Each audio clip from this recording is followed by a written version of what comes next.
12th December 1916. My mind was worried about being so constantly turned towards such petty things, moving in so narrow a circle of practical and immediate thoughts. It has learnt to see Thee in everything, Lord, and in the least thing it is aware of Thee and rejoices in Thee. But even while delighting in Thee thus and recognizing Thee in the most futile things and activities as well as in the vastest and noblest, it wonders why these prevail over the others. Many a time during these last months has it tried to react against this tendency, but always in vain. Is it because thou findest it well thus, or because it is incapable of being otherwise? It put the question to Thee, and as always, Thy smile came to comfort it. But the precise answer has not made itself heard.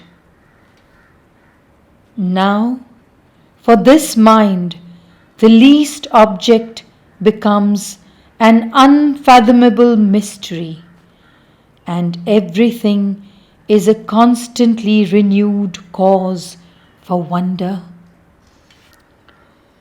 14th December 1916. I hail Thee, O Lord, and bow before Thee, but I shall not write, for Thou hast just told me in reply to a question about the present meditation. We have had a private conversation which even Thy own physical ears should not hear. December 20th, 1916. The days have gone by, stormy and troubled to all appearance, but calm and strong in their reality, reflecting Thy divine will. They have gone by, deploying, disclosing, developing once more all the unexpected and varied splendor of Thy untiring divine play. And how marvelous it is to watch this when one perceives the infinite crisscrossing of the movements Thy eternal will creates.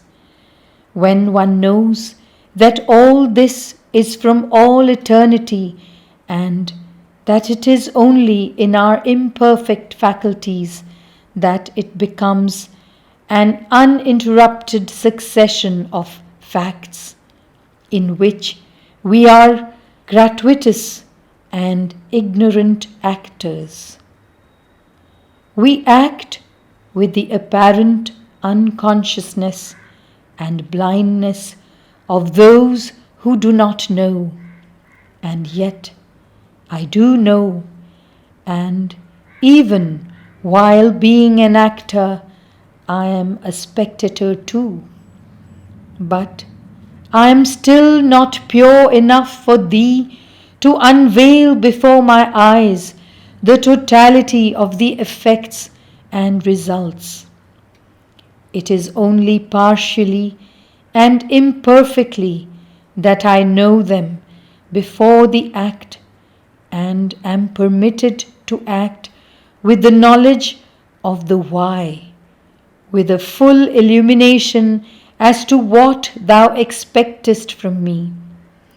When, O Lord, shall I have this purity? But for that too I am no longer impatient and no longer implore. I see how much thy splendors are obscured and veiled in this miserable and poor instrument. But thou knowest why it is thus. And these, its shadows and weaknesses, thou dost also use for thy eternal ends.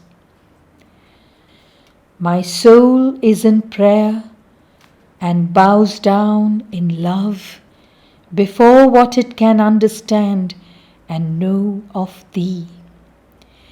My soul is in prayer and gives itself unreservedly to thee in one of those sublime fervors which culminate in identification.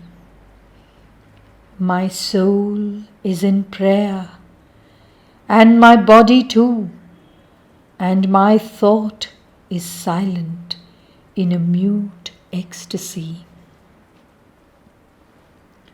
Communication received at 5:30 in the evening after meditation.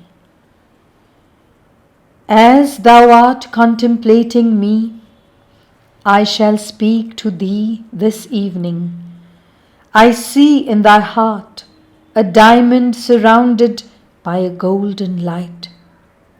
It is at once pure and warm, something which may manifest impersonal love. But why dost thou keep this treasure enclosed in that dark casket lined with deep purple? The outermost covering is of a deep, lusterless blue, a real mantle of darkness. It would seem that thou art afraid of showing thy splendor. Learn to radiate and do not fear the storm. The wind carries us far from the shore, but shows us over the world. Wouldst thou be thrifty of thy tenderness?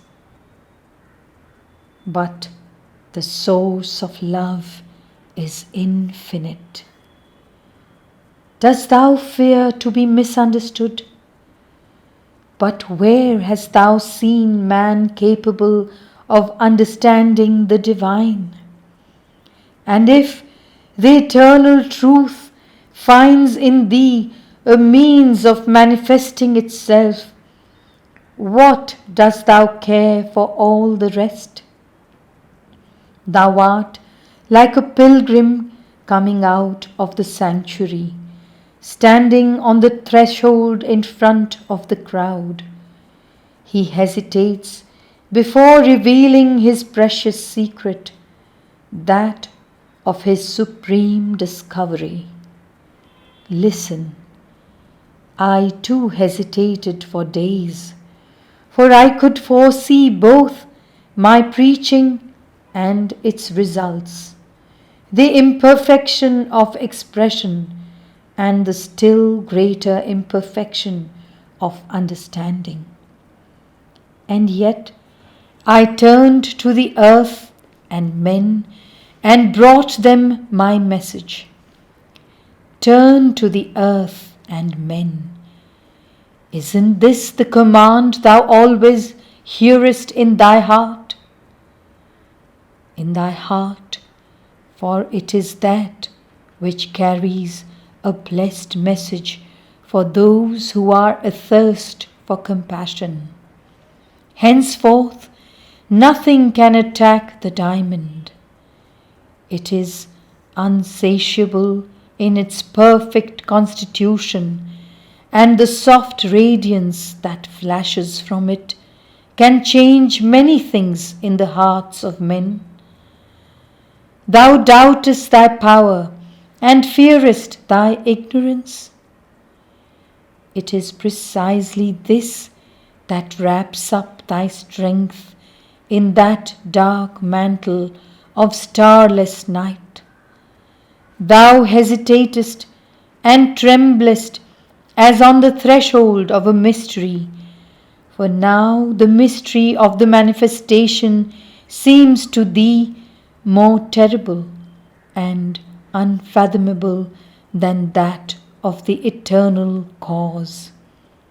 But thou must take courage again and obey the injunction from the depths. It is I who am telling thee this, for I know thee and love thee as thou didst know and love me once. I have appeared clearly before thy sight, so that thou mayest in no way doubt my word. And also to thy eyes I have shown thy heart, so that thou canst thus see what the supreme truth has willed for it, so that thou mayest discover in it the law of thy being.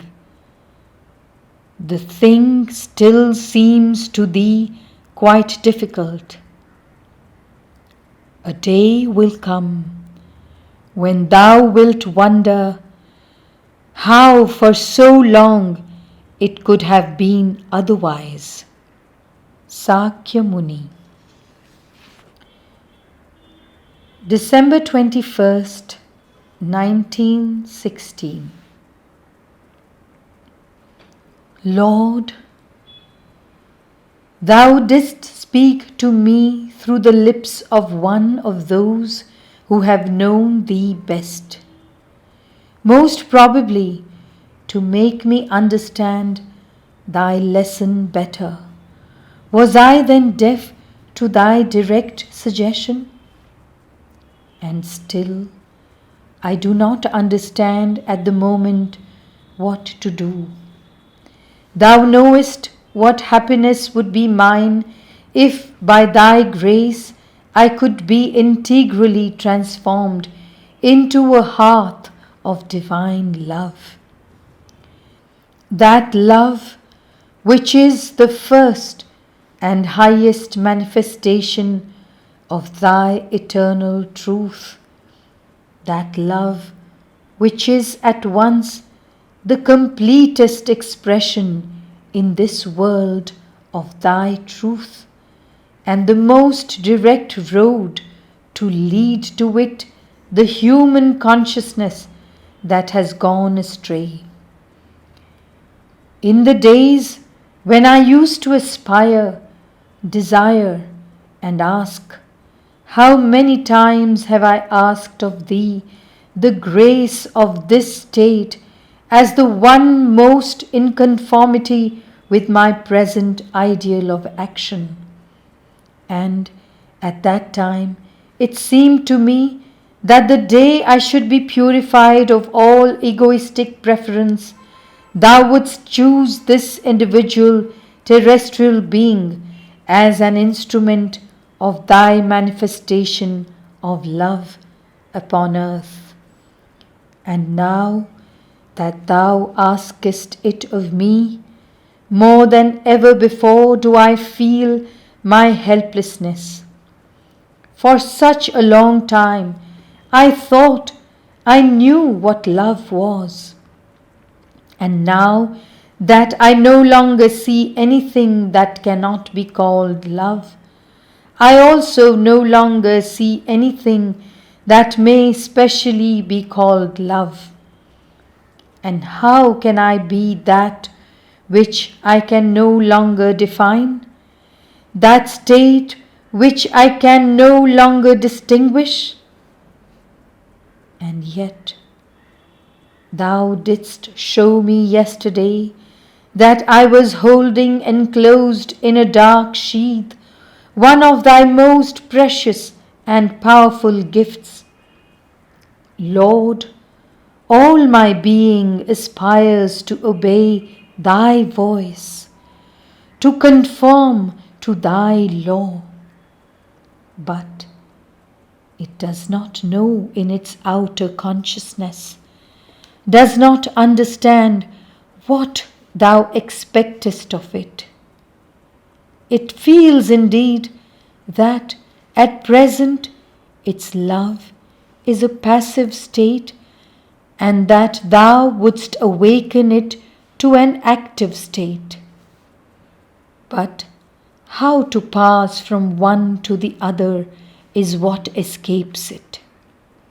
It knows that this active state of love should be constant and impersonal, that is, absolutely independent of circumstances and persons, since it cannot and must not be concentrated upon any one thing in particular, and in this it will resemble the present passive state of love, which is pure, unchanging, and impersonal.